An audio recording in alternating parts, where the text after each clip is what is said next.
plugged in too? All right. Well, we're gonna pick up running where we left off last week, hopefully.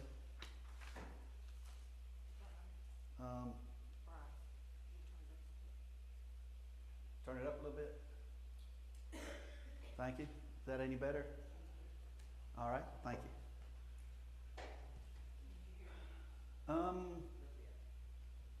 Let's go back one more. One more.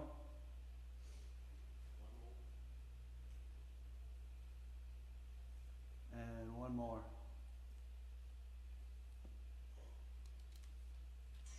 And yet another.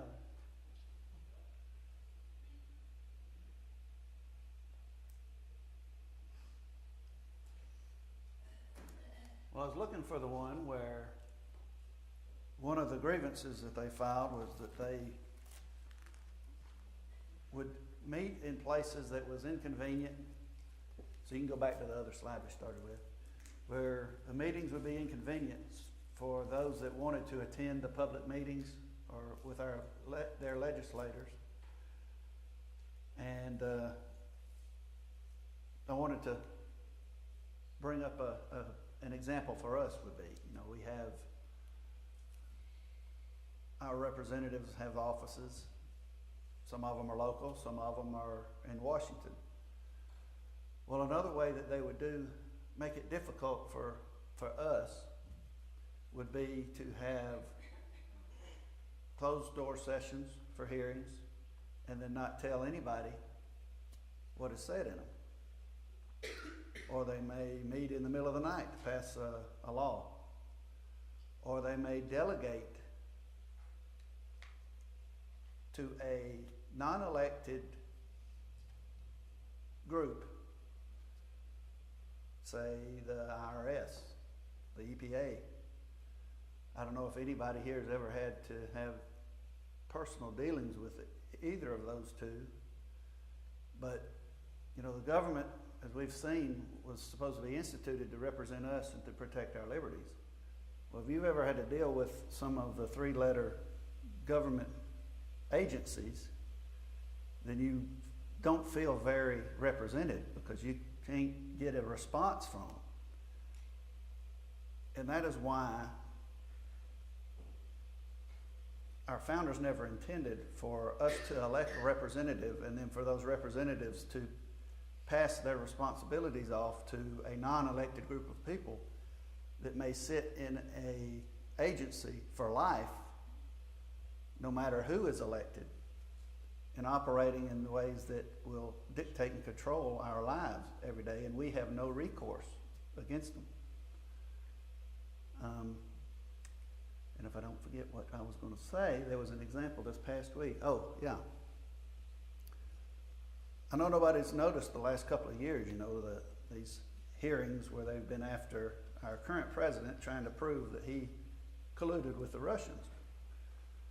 Well, part of the reasoning or so-called evidence behind them was that they have two people that was heading up the investigation or helping head up the investigation that they were in the Justice Department. They were behaving inappropriately. One of them was named Lisa Page. The other one was Strzok. Well, these people were interviewed in closed door sessions from our representatives last summer, not this past, but the year before. And only this past week did we, in a little quietly disclosed article, I guess you could say, or they finally released the transcripts of that questioning. Well, come to find out, Ms. Page told them in that hearing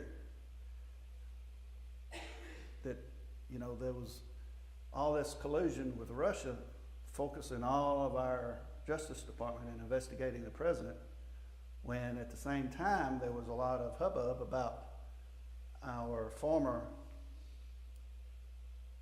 second First Lady, and she was also in the State Department, Ms. Clinton, and an email scandal. Well, it came out in this transcript that she actually told them under oath that Obama's Justice Department did in fact order the FBI not to pursue charges against Hillary Clinton. Now, there was members from both parties in this closed-door hearing, supposedly under the same confidentially, our government has secrets, of course, that we as the general population don't really have a need to know on some of it. Well, when you sign up in the military, and especially depending on what branch you're in, when you're dealing with secret or top secret or sensitive government information, you have to sign an agreement, that says, you'll never disclose stuff. You'll treat the information a certain way to keep it safeguarded. Which is the reason that our representatives have said that, well, we didn't want to tell you what was actually said in that hearing because we made a promise that we would not reveal secrets when it's done behind closed doors. Yet it was okay to let the lie go that, no, there's no reasonable prosecutor that would bring charges against Hillary Clinton for the email scandal. I say that to say this. It's easy for us to criticize one party or the other when it comes to either attacking their political opponents or defending their party's political opponents, irregardless of what evidence is out there of wrongdoing. That is called not operating on principle, but operating on protecting your particular party.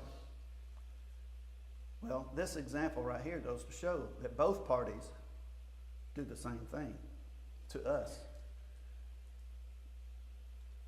By law, she should have been prosecuted. And they know that. And yet, they allowed, for over a year and a half, the media to tell us, well, no, we really can't do anything because there's no proof of anything.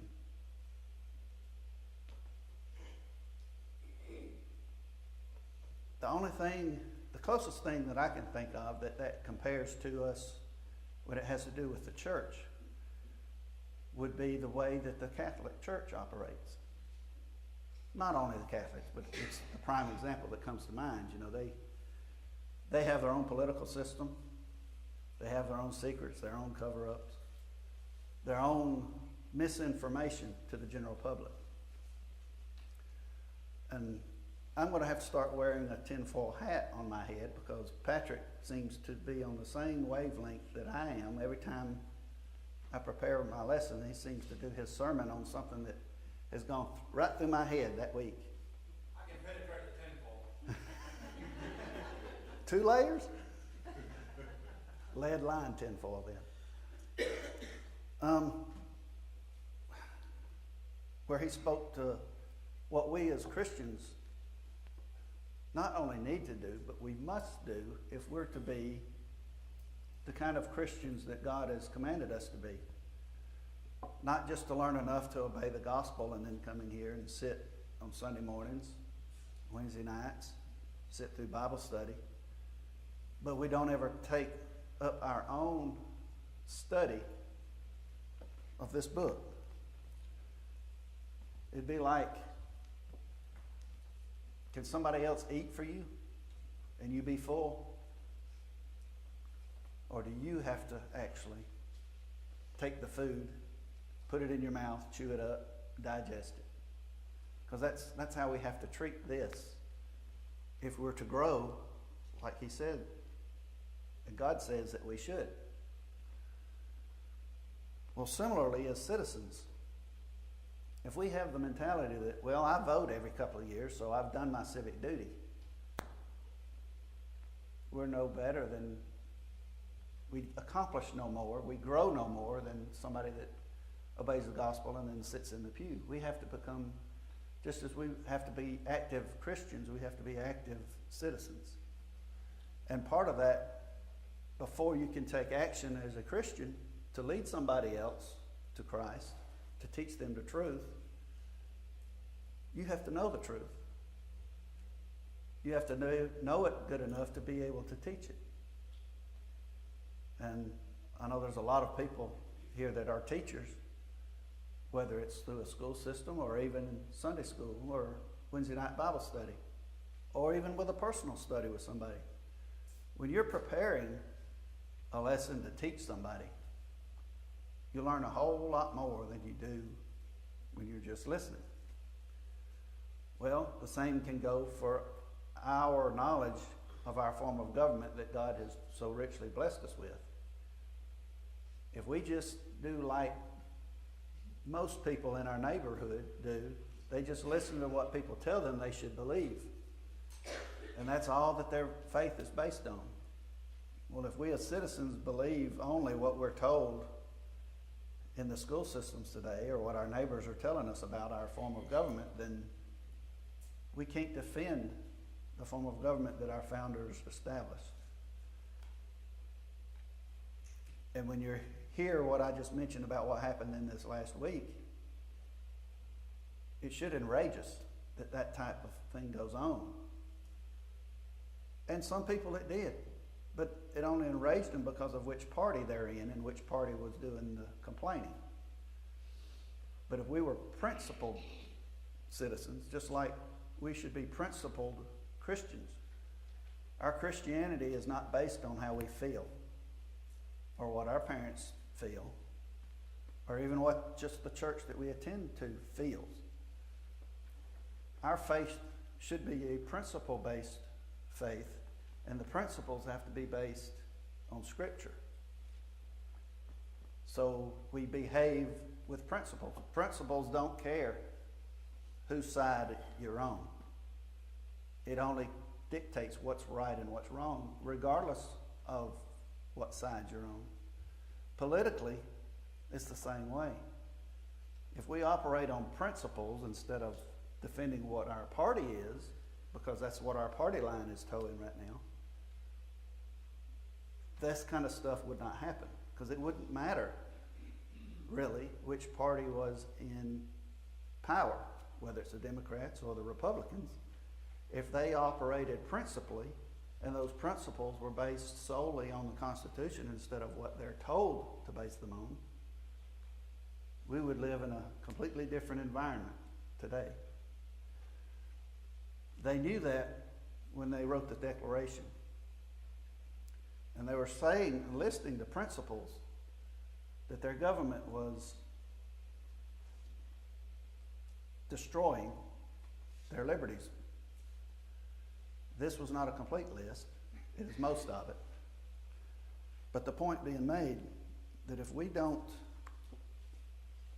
become active in both our knowledge and how we behave as Christians and as citizens, we can't turn the tide of what's happening. 12 people turned the world upside down 2 years ago because they operated on the principles that Christ taught them to grow the church, to establish the church. We've seen the church history that Patrick taught this past quarter, how they had ups and downs, splits, all based upon what their beliefs was actually based on. Our country has done the same thing from its inception. The closer that it operated on the Constitution, the more freer as a people we were. And I tie also a lot of that to our willingness to educate ourselves about the government and the principles that we wish to operate on. If I ever get in gear fast enough where I can get to next week or the week after, because I'm running out of time, where I discuss some of the other forms of government, you'll see our republic is based on Christian principles. Our founders quoted the Bible an awful lot. They prayed publicly in political office an awful lot. There wasn't anybody then saying, hey, separation church and state. Because everybody, even those that did not believe in God, understood then the benefits of living under a form of government in which the people that are operating that government do believe in God.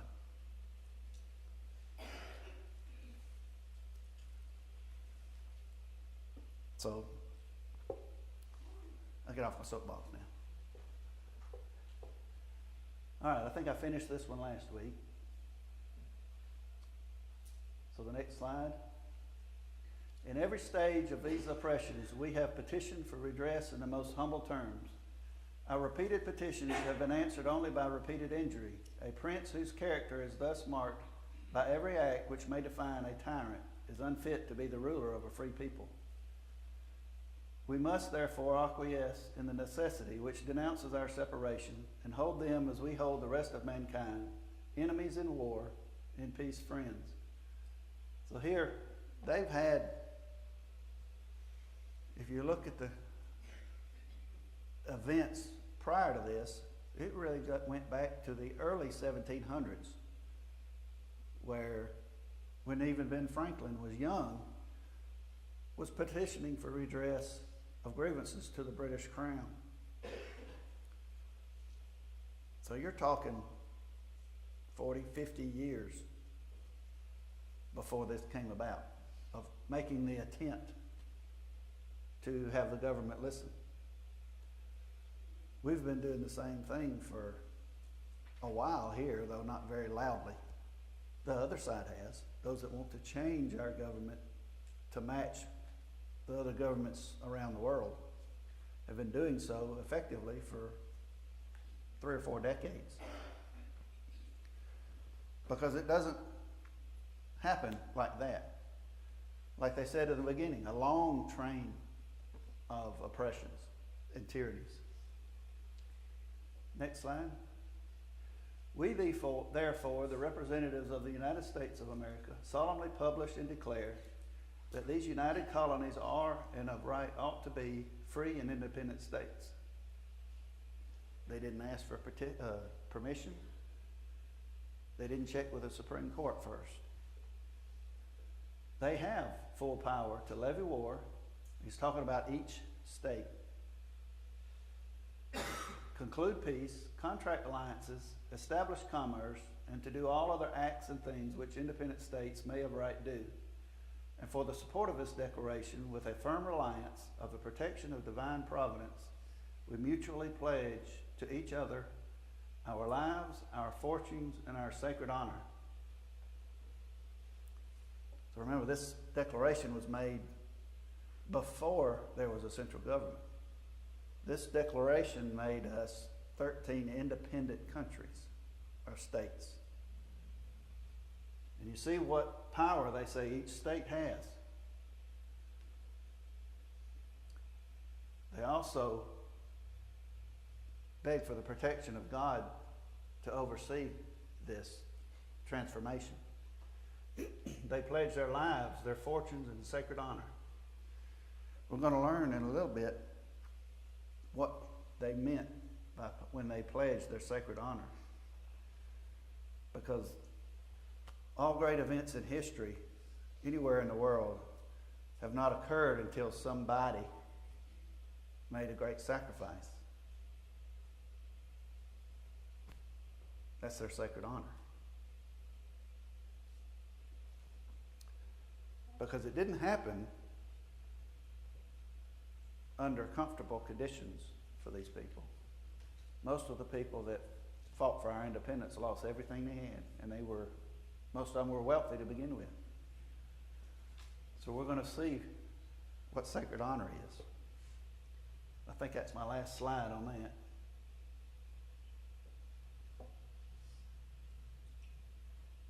Is that it, Lester? All righty. Finally, we're done with that. Now, George Washington, of course, I'd mentioned earlier, Many people wanted him to be king when we won our independence. Thank goodness he was wise enough to decline. But he was our first president. And after serving his term, he wrote a letter to the people that he read at his address when he was leaving office. And we won't have the time, I won't read it all, but I will read portions of it that have to do with, he felt very strongly and warned us about the consequences of having a two-party or even a three-party political system set up, because it was not that way in the beginning. It said, there will always be reason to distrust the patriotism of those who in any quarter may endeavor to weaken its bands. So when you have a politician that stands up and suggests we need a certain legislation or certain policy or should do this or that in any way weakens our constitutional sovereignty of this country, he says we should distrust their patriotism, even though they claim to be a patriot. In contemplating the causes which may disturb our union, it occurs as matter of serious concern that any ground should have been furnished for characterizing parties by geographical discriminations, northern and southern, Atlantic and western, whence designing men may endeavor to excite a belief that there is a real difference in local interests and views.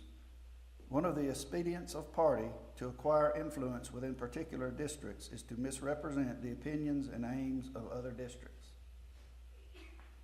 That doesn't happen. You cannot shield yourselves too much against the jealousies and heartburnings which spring from these misrepresentations. They tend to render alien to each other those who ought to be bound together by fraternal affection. So when we see one party making false accusations against the other party just for political purpose, that's exactly what he's talking about.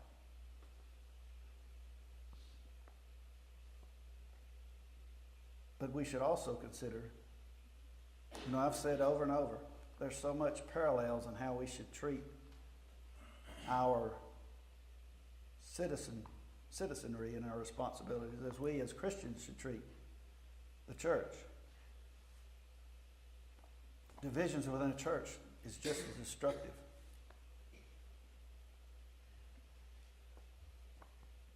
To the efficacy and permanency of your union, a government for the whole is indispensable. No alliance, however strict, between the parts can be an adequate substitute. They must inevitably experience the infractions and interruptions which all alliances in all times have experienced. So we're a family. Brothers and sisters don't always get along.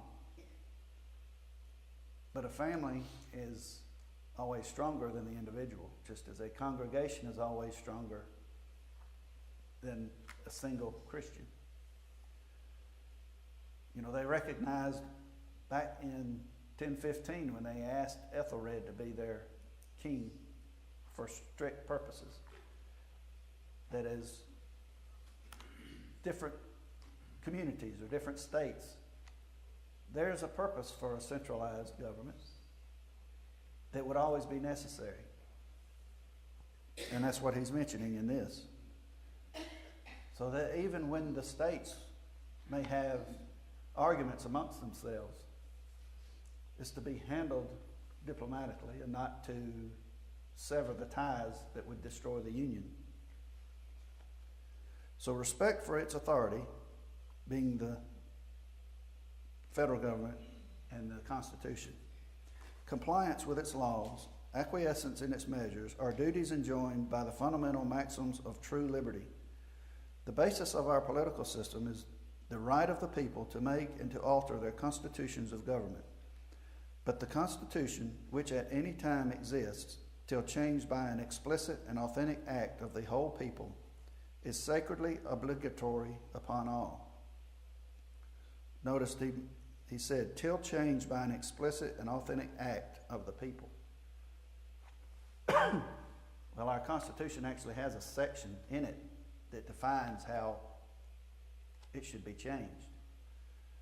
It doesn't specify or doesn't allow us to change our Constitution because the majority of the people feel a particular way about something.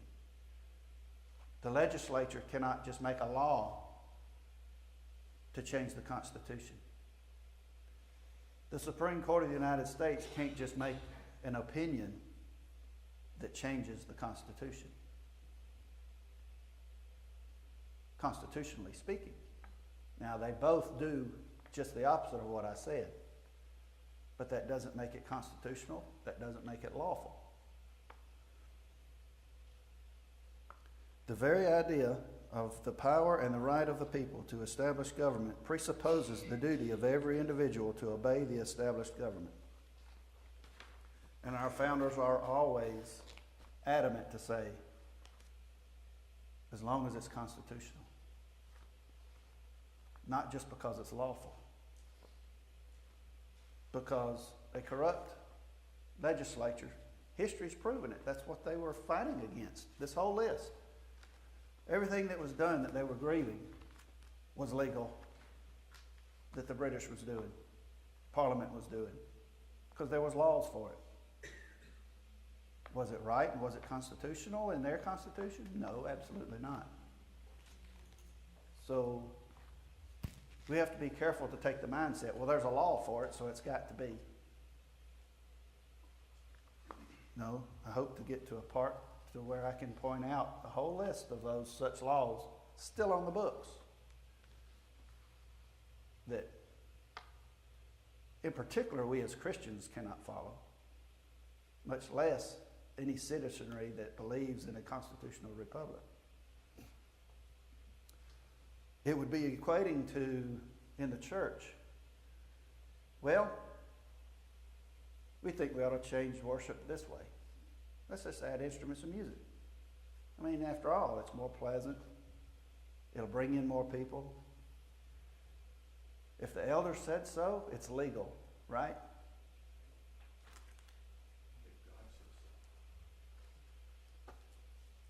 Who's got the authority? An elected representative has a representative authority, but every representative, I don't care if it's from the President of the United States down to the local dog catcher, they all swear an oath to what? The Constitution. At every level of government, even state government, they swear an oath to the U.S. Constitution. So anytime they do something contrary to the U.S. Constitution, it's no different than if we wanted to bring a piano in here. That doesn't mean they can't get enough people to go along that it can be done, but that still doesn't make it authorized or legal. Let me rephrase that, because words matter. It's legal, it's not lawful. Washington, you hear people call out today, we need to do away with the Constitution. That was written by a bunch of old men a long time ago. They couldn't foresee the problems that we have today. They were wise. They were led providentially, I believe, not miraculously like our apostles were, but God had a finger in it.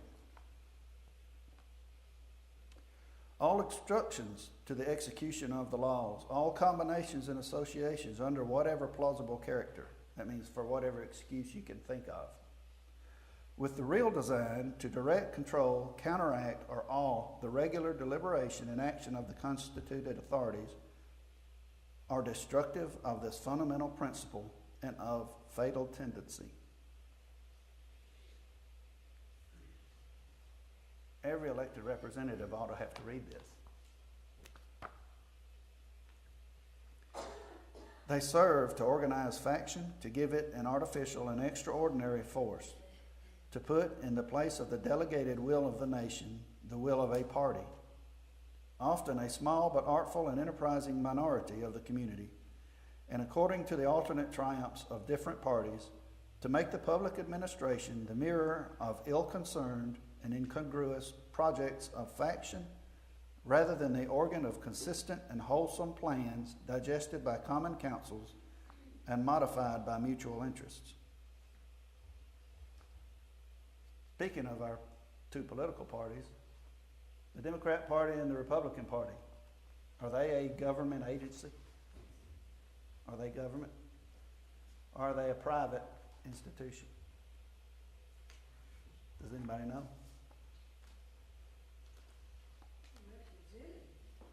Ma'am? Well, the ones that we elect represents the people. The parties feel like they, as a party, represent the people. But the Republican Party and the Democratic Party, are they a government enterprise or are they a private club?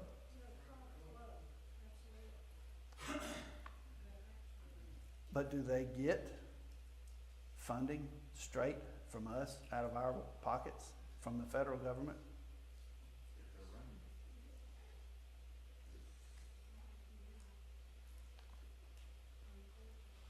So now, if I was to say, Planned Parenthood is a strongly supported group in this area. Planned Parenthood is now their own political party in Carroll County. So Planned Parenthood is going to direct the local representatives, because they're members of Planned Parenthood party, exactly what they should do, what laws, that was a Freudian slip, what laws they should introduce, what laws they should enforce, what judgments they should judge in courts. Is that just? Oh, and by the way, they're going to be taking money out of your paycheck from that government too. No.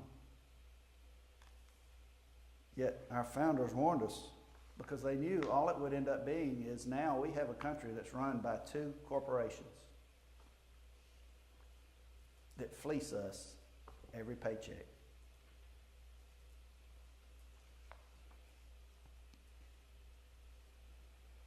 However, combinations or associations of the above description may now and then answer popular ends. They are likely in the course of time and things to become potent engines by which cunning, ambitious, and unprincipled men will be enabled to subvert the power of the people and to usurp for themselves the reins of government, destroying afterwards the very engines which have lifted them to unjust dominion. Frightfully prophetic. Towards the preservation of your government and the permanency of your present happy state, it is requisite not only that you steadily discountenance irregular oppositions to its acknowledged authority, but also that you resist with care the spirit of innovation upon its principles, however spacious the pretext. We've got to form this government organization to protect you, because you can't protect yourself. One method of assault may be to effect, in the forms of the Constitution, alterations which will impair the energy of the system and thus to undermine what cannot be directly overthrown. In all the changes to which you may be invited, remember that time and habit are at least as necessary to fix the true character of governments as of other human institutions.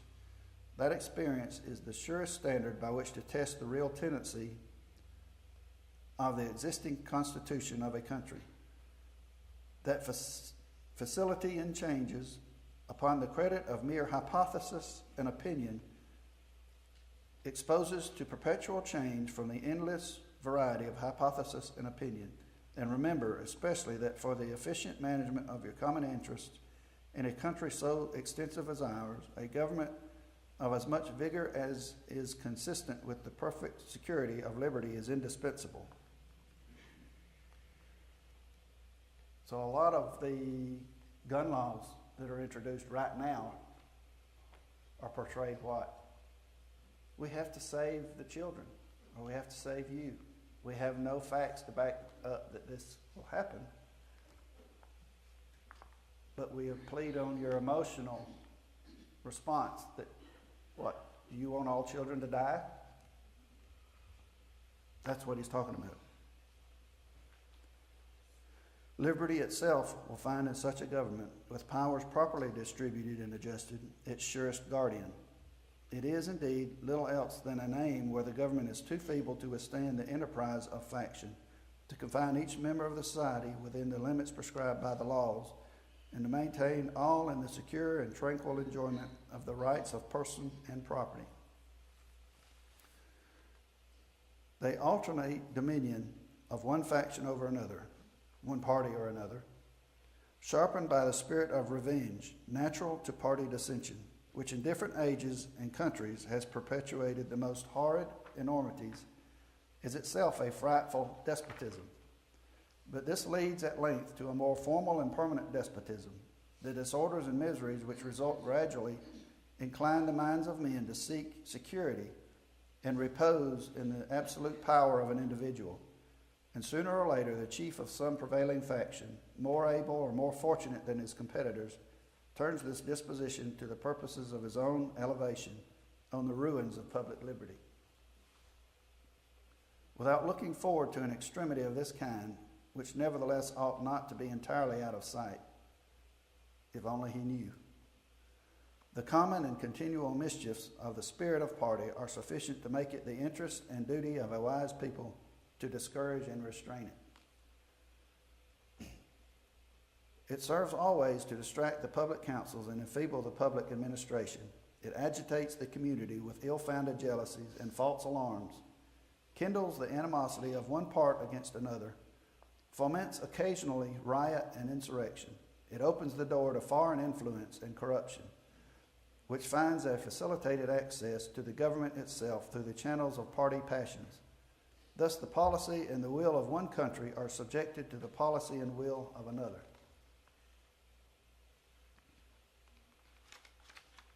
Anything sound familiar?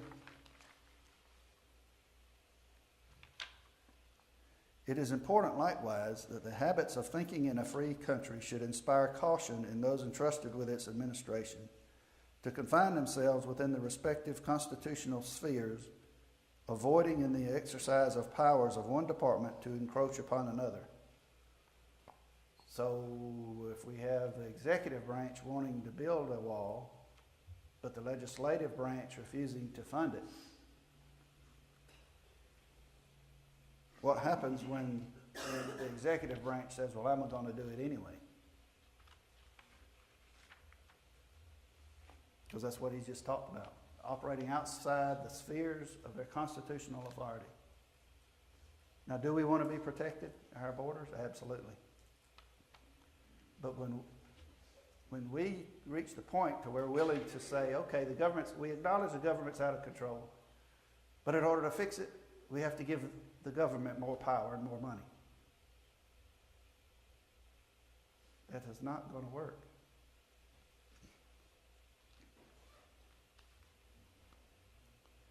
A just estimate of that love of power and proneness to abuse it which predominates in the human heart is sufficient to satisfy us of the truth of this position, the necessity of reciprocal checks in the exercise of political power by dividing and distributing it into different depositaries and constituting each of the guardian of the public weal against invasions by the others. That means the three branches of government. Has been evinced by experiments ancient and modern, some of them in our country and under our own eyes. To preserve them must be as necessary as to institute them. If, in the opinion of the people, the distribution or modification of the constitutional powers be in any particular wrong, let it be corrected by an amendment in the way which the Constitution designates. But let there be no change by usurpation, for though this, in one instance, may be the instrument of good, it is a customary weapon by which free governments are destroyed. The precedent must always greatly overbalance the permanent evil, any partial or transient benefit which use can at any time yield. So they're saying you may have a good cause to operate outside the limits of the Constitution, but that same good cause then will later be abused in the same manner. And then how would you say, well, you can't do that when you've already done it?